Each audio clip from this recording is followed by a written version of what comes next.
Hey YouTube. I was asked to do a picture of my ULA pack that I dyed, and figured the video would be a little bit better. It'll show a lot more of the pack, plus it'll show some of the custom stuff I did for it. Circuit. As you can see, I added the stretchy mesh pocket that came in really handy with my rain gear and whatever else I wanted to put in it. This is the green turned black. The Dyneema didn't dye, just the nylon. So it came out really, really nice. You know, it's not bad at all. I also added tie-out suspension to the side instead of the one strap. I like to better cinch it down when the pack's not quite full. I can cinch this down. Also, I added pad pockets because I really love bringing my pad, and I bring it everywhere. Every time, whether I use it or not, I just bring it. So I added pockets, and they worked out great. A little deep. I probably could have made it a lot more shallow, making it easier to put the pad in. But it works. It really works. So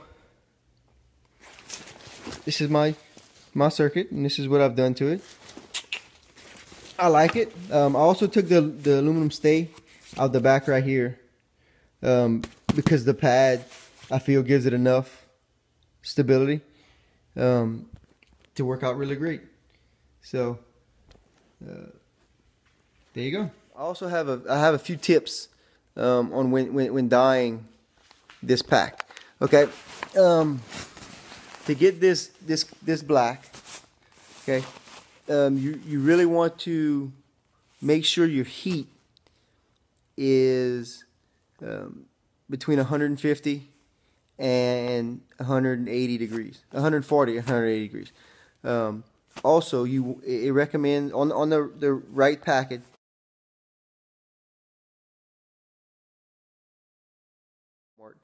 It recommends 1 cup of vinegar.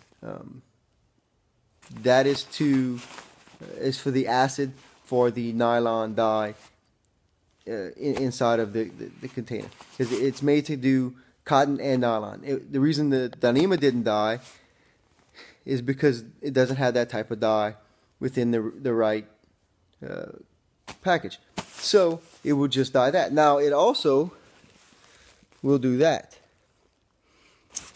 So I recommend maybe some Vaseline on that, or something to cover it. You know, Vaseline both sides is petroleum based, so the water won't bother it much. Maybe like a silicone based sealant or something to cover it. Make sure you do both sides if you want it to stay the white and yellow like the original. Also, on a side thing I read, it said it recommended agitating, which you shake. Make sure you move the pack around. I did the pack inside out, which I don't recommend, because this Dyneema is got a waterproof back, and it does a really good job of keeping a lot of the water out.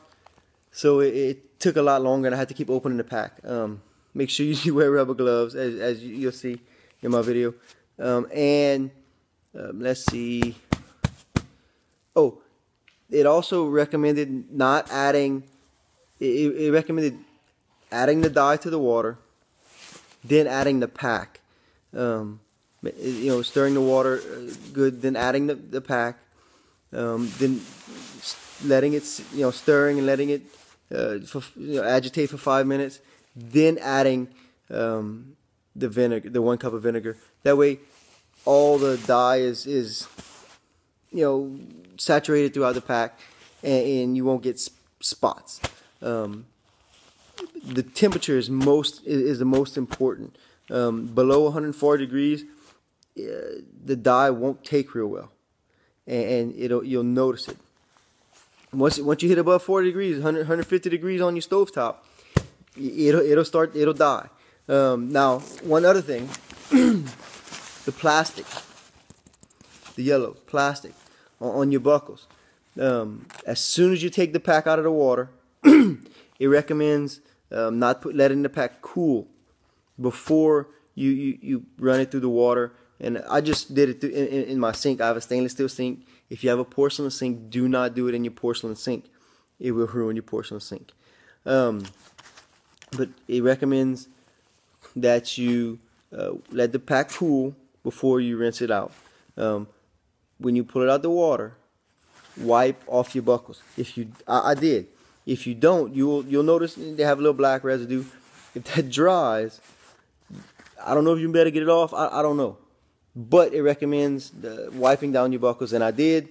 I mean, it's got a little bit inside here in the cracks and crevices. You really can't see. You really can't see unless you look deep into it. And then, not so much anymore, I guess. But I just wiped them down. Peace of mind, I guess. But that's how I dyed my pack, and it came out really well. So, good luck. Here we just they say agitate the mix. Agitating the mix.